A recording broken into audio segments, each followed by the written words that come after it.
Part 1, Part 2, Part 3, and Part 4. Now look at Part 1. Part 1. You are going to listen to the director of a college talking about his school. Listen to the talk and answer the questions.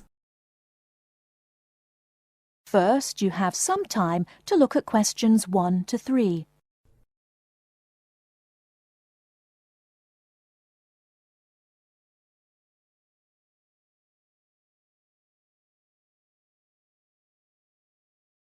Now we shall begin. You should answer the questions as you listen, because you will not hear the recording a second time. Listen carefully and answer questions 1 to 3.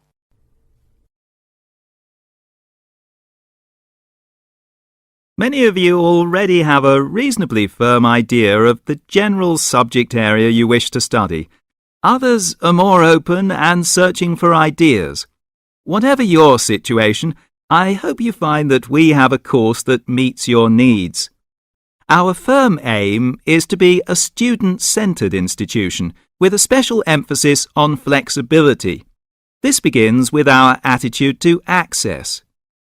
We judge people on their motivation and commitment to study as much as, if not more than, formal qualifications. This is reflected in the vitality and diversity of our student population. Some of our students come direct from sixth form or college. Before you hear the rest of the conversation, you have some time to look at questions 4 to 10.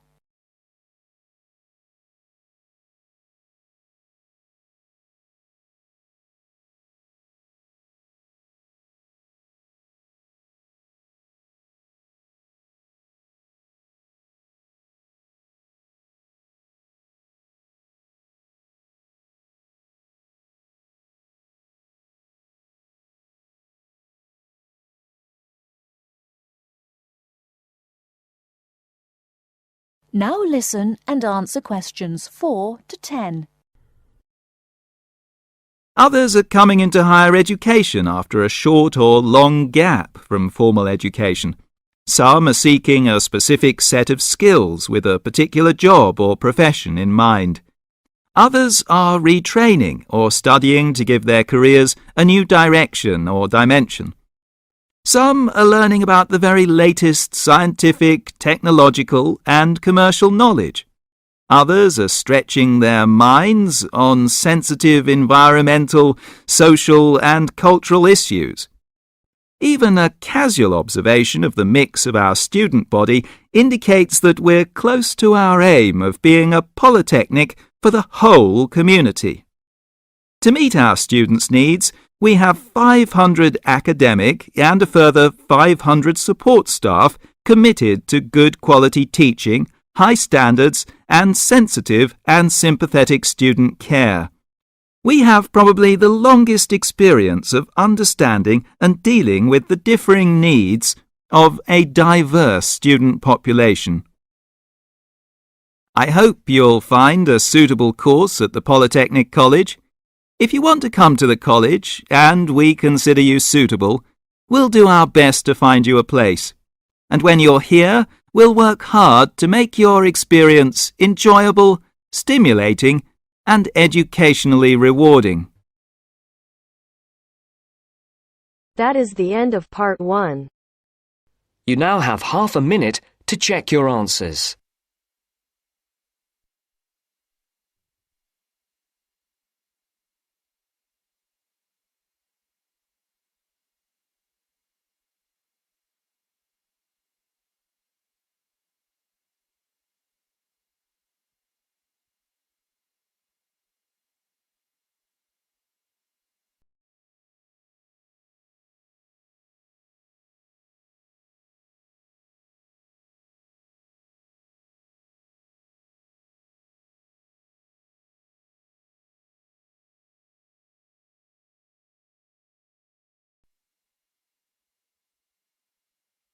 Now turns to Part 2. Part 2. You will hear the director of a new art centre speaking to a group of local people who have come to hear what the new art centre will be offering. First, you have some time to look at questions 11 to 15.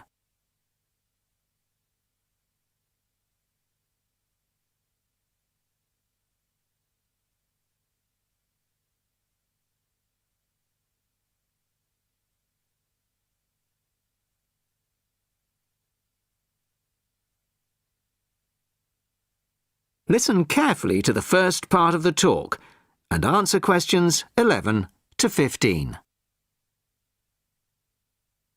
Well, good evening, everybody. Thank you all for turning out on this cold, wet evening. Welcome to our new art centre. I'm delighted that so many people are interested in finding out about the facilities and events that we'll be offering. I'll start with the regular evening events that we've scheduled so far.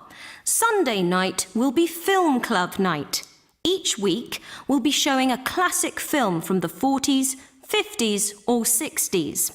Films will start at 6:45, and afterwards there will be an opportunity to discuss the film in the cafe bar for anybody who'd like to. Tickets for the film will be £5, but the discussion afterwards is free, although anybody who wants to buy me a drink is welcome to do so. On Thursday evenings at 7:30, the auditorium is given over to productions by touring theatre companies. This coming Thursday, we're very excited to be welcoming Pizzazz, a drama company featuring both able-bodied and physically handicapped actors. They'll be performing a rather special version of William Shakespeare's The Tempest, featuring music and dance, as well as dialogue. Fridays and Saturdays will be music nights, starting at 8 p.m, with classical or traditional music on the Fridays and pop rock on the Saturdays. However, as the sound system hasn't yet been fully installed, these events won't be starting for another few weeks. As well as evening performances, various events will take place during the day. So far, a mothers and toddlers session has been arranged for Monday afternoons, and of course, anybody can drop in for a coffee or a sandwich.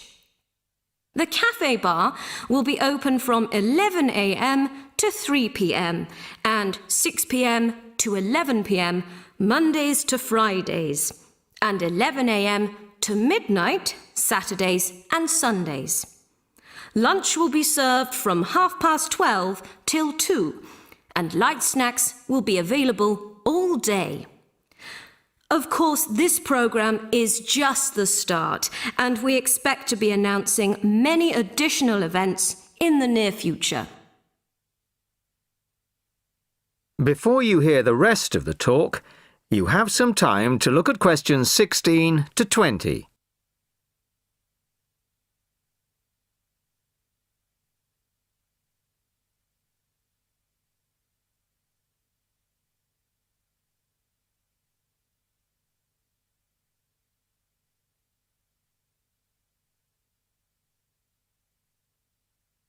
Now listen and answer questions 16 to 20.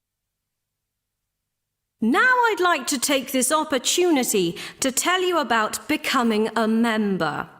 Membership benefits include reduced price tickets, priority bookings, and a monthly newsletter, which will feature the latest details of forthcoming events, plus details of other arts events in the local area. The cost of membership is just £15 a year, which I think is very reasonable. To get a membership card, you'll need to provide us with a passport-sized photo, plus payment, of course, by cash or cheque. We can't accept credit cards, I'm afraid, at least not for the moment. We hope to have credit card payment facilities available in the not-too-distant future. Then, when you want to buy reduced price tickets, you simply show your card at the box office or quote your membership number if you're making a telephone booking. Generally, a membership card will save around 20% on the full ticket price, so it really is very good value. Now we come to the most important part, your suggestions. It's your art centre, so we want to hear what you'd like to see.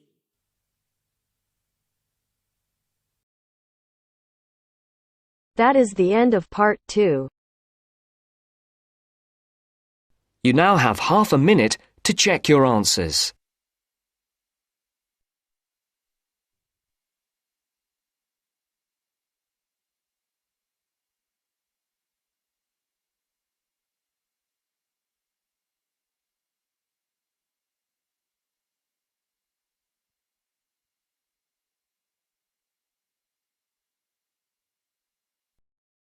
Now turns to part 3.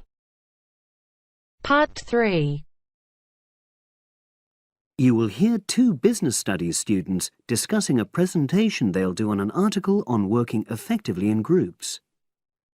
First, you have some time to look at questions 21 to 26.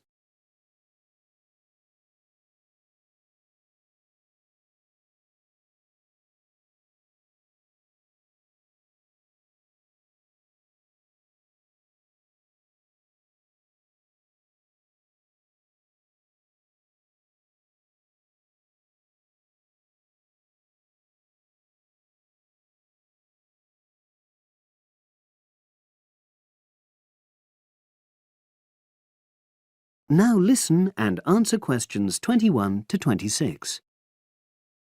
So, Brad, what did you think of the article on group work? Oh, hi, Helen. Yeah, it was pretty good, with helpful pieces of advice on how to make group work effective. I think we were lucky to be given such a straightforward text to present at the management skills seminar. Yeah. Actually, shall we discuss it now? Have you got time? Sure, it's only a 10-minute presentation, so we just need to explain and then give our views on the main points raised in the article. I'll jot down some notes. Right. So, there are 3 main sections.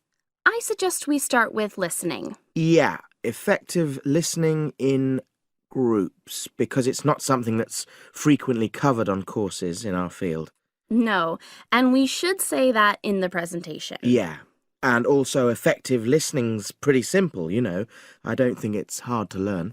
Well, people think it's easy, but in my experience, most of us tend to be very lazy listeners. Okay, I wouldn't argue with that. Something I do think we should emphasize is the power of the listener's posture, gestures, etc., in making speakers feel respected. Not that you're just waiting for them to finish before jumping in with your own ideas. Uh-huh. Okay, right. The next section is on goal setting. Let's make sure we're clear what the article says on this. Yeah. Well, firstly, it says that all group members must be given time to explain their own goals. That's it, yeah. And then, did it say that the whole group should agree on common goals? That's a bit too strong. It's more that everyone's agendas should be equally acceptable. But it does say that goals have to be realistic, you know. Achievable within a particular time? You've got it.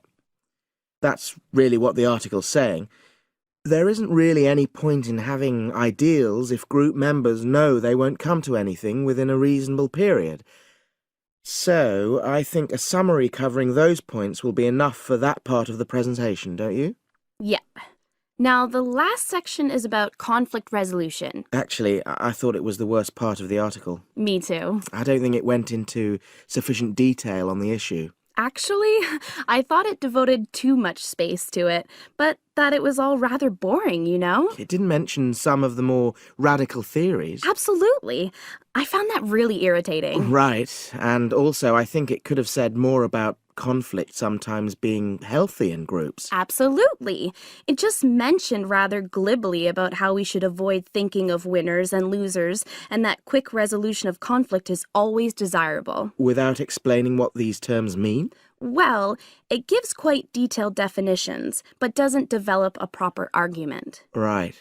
So, for the presentation, I think we just give some definitions and... And then explain what we felt were the weaknesses in the article's treatment of conflict resolution. Yeah, good. Now you have some time to look at questions 27 to 30.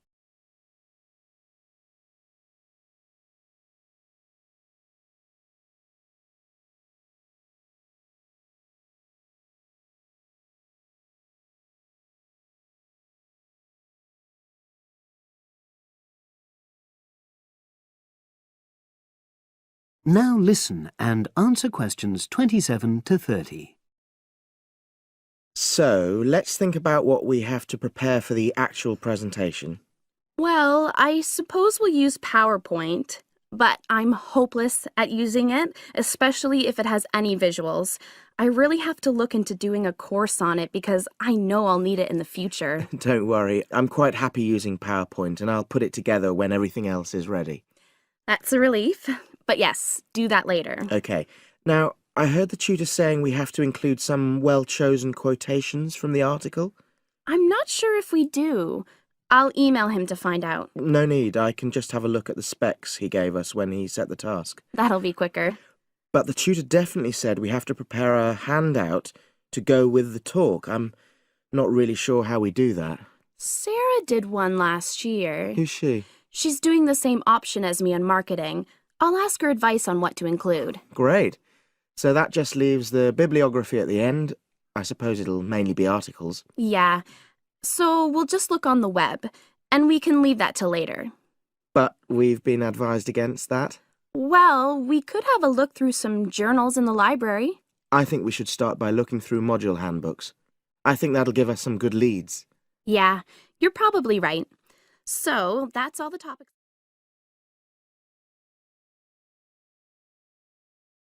That is the end of part 3. You now have half a minute to check your answers.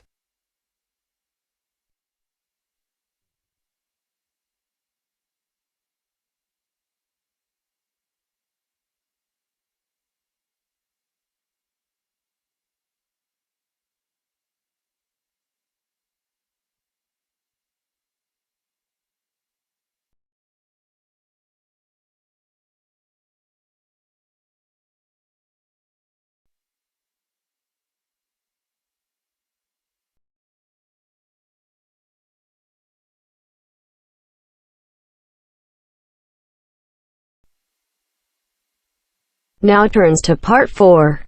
Part 4. You will hear part of a careers advice talk on working freelance. First, you have some time to look at questions 31 to 40.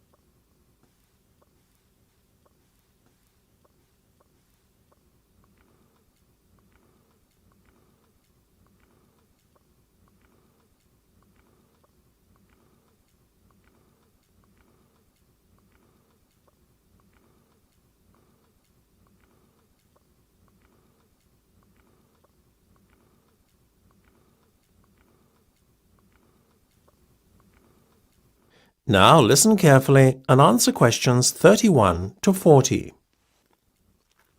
Working for an employer in a 9-to-5 job has long been the accepted norm. However, this could soon be set to change. A rising level of unemployment, combined with a sense of disillusionment amongst employees with their workaday lives, is at the root of this modern-day revolution in the workplace. Now, there is a growing trend amongst people of all ages and from all walks of life to opt for freelance work rather than working for an employer. It sounds a risky option and a potentially stressful one, but on the whole, the benefits of freelancing seem to vastly outweigh those of working for someone else. In fact, recent research has shown that those who quit their jobs to work for themselves are the country's happiest and most productive workers. A study conducted by Dr. Jonathan Sapsed from Brighton University's Business School, in conjunction with the Arts and Humanities Research Council, looked at a total of 304 freelancers who were pursuing a range of professions in southern England. They found that, far from struggling to get by, many were not only doing well but excelling in their new professions. So, what are the advantages of freelancing? Well, there are many. One of the most obvious benefits is not having to be answerable to a boss and having to face criticism or unfair demands. In addition, not being based in an office or shared workplace with competitive or difficult colleagues is another bonus. But what is probably the most attractive pull of working freelance is the freedom to determine your own work schedule. You are no longer at the mercy of a timetable dictated to you by your employer. If you have family commitments, these can easily be fitted around your working hours. Furthermore, if you have an off day one day, it's easy to make up time another day without having to face your employer's wrath when you are being less productive than usual. Those who work in creative and digital industries stand to benefit most from working freelance. In these fields, workers are at liberty to choose their ideal working location, as they are not restricted to working in a set place.